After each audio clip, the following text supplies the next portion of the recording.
Hello guys, welcome to today's video. And in today's video, we're going to be talking about a hiring manager rejecting the best candidate in a room. And you're wondering, who is the best candidate? What are you talking about? No, let me tell you. As a recruiter, we hop into interviews. We hop into a lot of interviews. In fact, sometimes I could hop into an interview with a hiring manager I do not even know, or a HR from one company that I do not know. Probably they happened to be one of my colleagues, my colleague's clients, and my colleague happened to be busy at that moment, and I had to take up the call because my colleague has another call. So I have to always hop into the call to stand in for them. So once I come in, I have to introduce myself to the hiring manager. I tell them, "Oh, my name is Cynthia. I'll be staying in place of this person because they are not chanced at this moment." They say, "Okay, okay, we hop on to the interview." No, so this day we're having 6 candidates to interview. Sometimes you can get these interviews, they take hours. Sometimes you just get exhausted after this whole interview. So we had 6 particular candidates to interview. I was in that meeting, I was there coordinating, trying to put everybody in order, ask my questions while passing them on to the hiring manager, while the hiring manager asks the questions and all that. So this particular day, I was there. First candidate came in for this interview, and the candidate performed, averagely, was like I was at that point I was communicating with my colleague. So my colleague would have been like, How many candidates are you guys interviewing now?" I would say, "Oh, we are on the first candidate." Be like, "Okay, how did the first candidate perform?" I'll be like, "Okay, they were just, not really, they did not really give, they were just there." So that's how actually that first candidate performed. They were just there, nothing much. To me, if I'm even to place them at that point, I would say no. Because some candidates can actually perform very well when you're interviewing them. You as a recruiter, you call them, you're having your first initial interviews with them. They might perform very well, and when it comes to the hiring manager stage of the interview, they end up flopping. They end up doing what you don't understand. You even be asking yourself, is this the same person I had an interview with? I don't know if it's fear. I don't know if it's panic that a lot of people are now on the call. I don't know what it is. I don't know what happens. But then at this point, I will start rating them all over again because my initial rating was to shortlist them for this stage. Then at this stage, I'll start rating them again because whatever rating is coming, the hiring manager is witnessing this particular rating themselves. All right. So I hopped on to this interview. My dear, first candidate came in. They talked and talked and talked, nothing much. We hopped into the second candidate. Second candidate was talking. I was there yawning because I was hungry that day. Was very hungry. So I was just yawning because I was hungry and I was listening. I was actually on my headphone. So I was like, okay, second candidate. I also communicated with my colleague. We're like, second candidate, eh, still on the same level, but a little bit above the first candidates because we are rating them now by the hiring manager's questions too, not just our question. The hiring managers are asking their own questions. So how they also answer to the hiring manager is also part of our rating at this point. So we are rating based on what we perceived from the interview, right? So second candidate came, that happened. We moved into the third candidate. Third candidate also came in. I was so excited. I was like, okay, this candidate did very well when I interviewed them. So let's see what you're going to do now. Do you know that sometimes some of these candidates we give them heads up before they come in? If you're the first candidate for them to interview in that scenario, maybe I finished interviewing, the hiring manager is not there with other team members, and then I like you so much, or maybe I want you to perform well. I could get some of the questions that were asked by the hiring manager from the first and second candidates. I'll push it over to you and tell you, okay, look at the question they're asking, or look at the answers you're likely to give. Or I might not tell you the answer, I'll just tell you these are the questions they're asking. So you get prepared before it gets to your time. We recruiters will do it because we want our candidates to scale through. So that's actually the joy of going through a recruitment company during interviews because they can actually help you and make you get that job faster than you going directly to that company. So the third one came in already. I already gave her some heads up to say her, okay, this is what you're supposed to expect. I don't know how you're going to answer it, but this is what you're supposed to expect. Get yourself sorted and find answers to this question. Ask yourself and all that. Then the third candidate came in again. They performed better than the first and the second candidate though, but they didn't really do justice to the question. Perceiving from the hiring manager's perspective, they didn't really give the answer the hiring manager was looking at. So I was like, okay, okay, okay, okay. Okay, I also updated my colleague. My dear, these candidates really for my hand though. They did not really, really, really give as much as I thought they would because I already gave them the questions. So why can't you just answer this question? The fourth person came in again. We started interviewing. Already I gave that one to the clues and the questions, some of the questions. And then that one too came in. That one performed well. I won't lie. He performed well. So already I'm rating number four at this point as the highest candidate. I'm already rating you as the highest candidate right now. Okay, you're the highest candidate. Now we moved over to the fifth candidate. The fifth candidate came in and they did well too. So I rated them second on the list. So according to my list of candidates from my perspective, it was the fourth candidate, then the fifth candidate, and then before I go over to the second, and then just like that.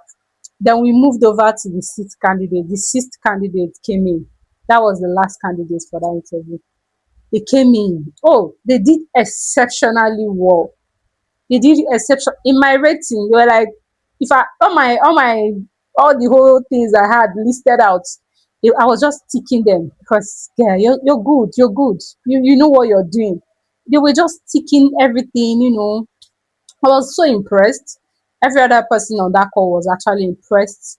Everybody was like, okay, this is our guy. This is the person we are going to hire.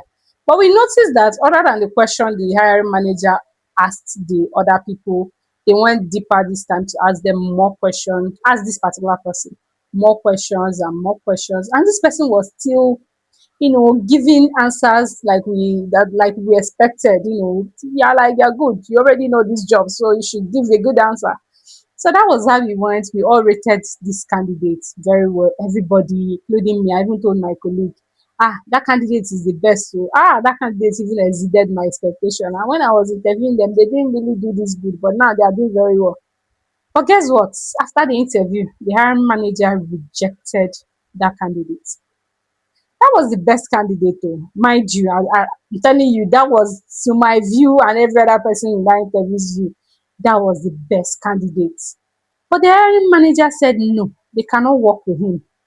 I'm like, okay, sir, please, can you explain to me why you don't want this sweet candidate? Can you just explain to me why? The hiring manager was like, they're not just looking for experience, they are looking for someone to own their company, like someone to take it like their own, someone to value them, the company, like somebody to include this company as part of them. And during the whole interview, though the candidates performed very well, but they made it all about their goals, their achievements, everything that has to do with them, even their experience. They were all talking about them. They did not involve or say good things or say anything pertaining to the company, which was what he was more interested in. He wanted to hear things about the company, good things about the company they've worked in before, or something they liked about it, or how they were able to own the place that they worked before. But somehow, this candidate did not bring about this conversation. So they felt like, yes, we had a very good chat, but then they don't seem like somebody that will own our company or take it as theirs. They don't seem like that kind of person, and that's the kind of person that the hiring manager said they were looking out for. That is how the hiring manager ended up rejecting the one candidate we all rated, the one candidate we all liked. And at that point, I started realizing that, but the hiring manager is actually right. Come to think of it, he's right. Because one thing about jobs is, if you're going to work with somebody and you're going to actually perform very well in that company, you have to take that company like it's yours. Whenever I talk about the recruitment company I work with, whenever I'm interviewing anybody and I'm talking about the recruitment company I work with, you will think it is my company. You would think I own the place. You would think I own the company without knowing it is just a company that employed me. All right. You owning it will make you be more effective. It will make you want to it will make you want to give your best to this company because you want to own it. And sometimes you would think in slavery, I'm not saying go and slave away. Sometimes you would think in slavery or it's going beyond what is written on paper as contracts during your employment time. You would think, no, I'm not supposed to give this company my all. I'm not saying give them your all. I'm not supposed to like give this company my best or that kind of thing. I'm not like, if you actually have that mindset, there's going to be limitations. You're going to be working like someone is forcing you to work. You're going to be working like, oh, it's not really my father's company, it's not my company. So what's there? Your productivity would actually not show that well. And something you don't realize is some of the skills you acquire by owning this company, by owning it like it's yours, you also end up transferring to maybe a business you later start up or a business you later own. Do you understand? It's not really about them at that point all the time. Sometimes it is about you as an individual and what you take away from that experience. All right. So this particular candidate now, they showed that they were experienced, they showed that they knew what they were doing, they showed that they were committed to their job, but they didn't show ownership of where they worked. They didn't show that they had passion for the companies they worked with. They didn't show that that company meant something to them, which was what the hiring manager was looking after. All right.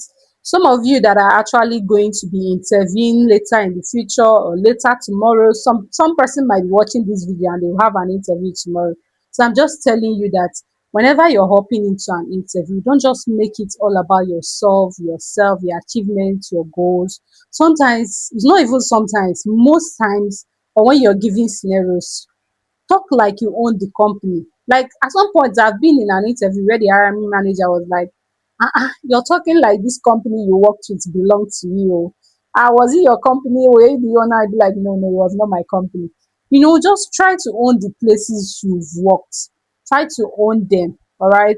Even though we recruiters can tell you to lie at some point, even if you did not really own it because something was happening or all that, but you should, in interviews, you should behave or you should give off that you own the company, that you value the company you worked with, that you enjoyed whatever the company looked like or whatever the company, because you have to align with the company's vision to work with the company. I don't know if you understand.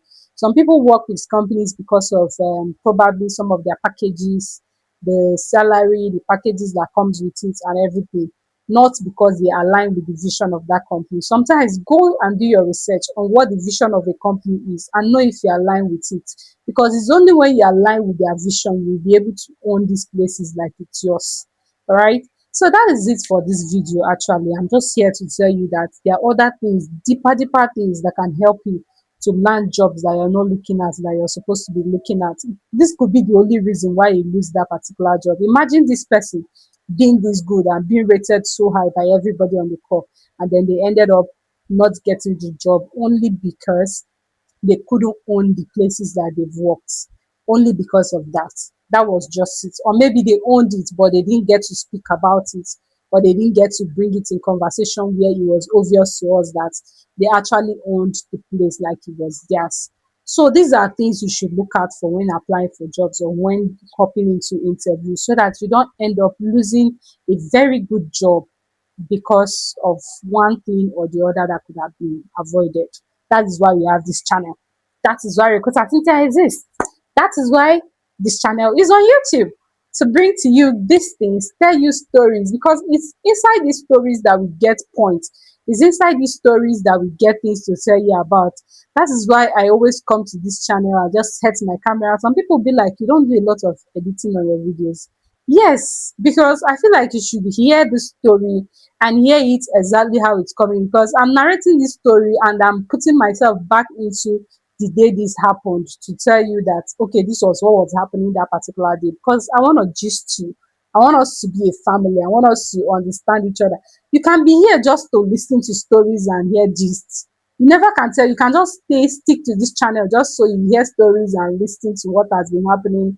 And you never can tell. You might be listening to them and be laughing and be having your own opinions of it. And one day you could pick up from there. One day you could just pick up one thing from one of these stories and it will help you, and you can come back here and tell me that, oh, you were even listening to this story thinking you will never use it, but later it helped you in doing one or two. It might not even be all about jobs. It might not even be the job thing that helped you. It might help you in life, life goals and every other thing you have to do. Right? That's why I'm here. I am here to just be me. Be me with you. Is that even correct? All right, so that's it for the end of this video. All right, if this is something that interests you, like this video, comment on this video. The reason you're doing it is so that YouTube will know that this was impactful, and so they can push it to other people that will also benefit from this, so that this does not just end with you, so that another person can learn from it. If you can share it to someone who this would be beneficial to. All right. So that is why we are here. Don't forget to subscribe so you don't miss our next. I like you to call it gist instead of next video, but yeah, next gist, next video, so you don't miss out on it. Hit on that subscribe button, and then I will see you in my next video.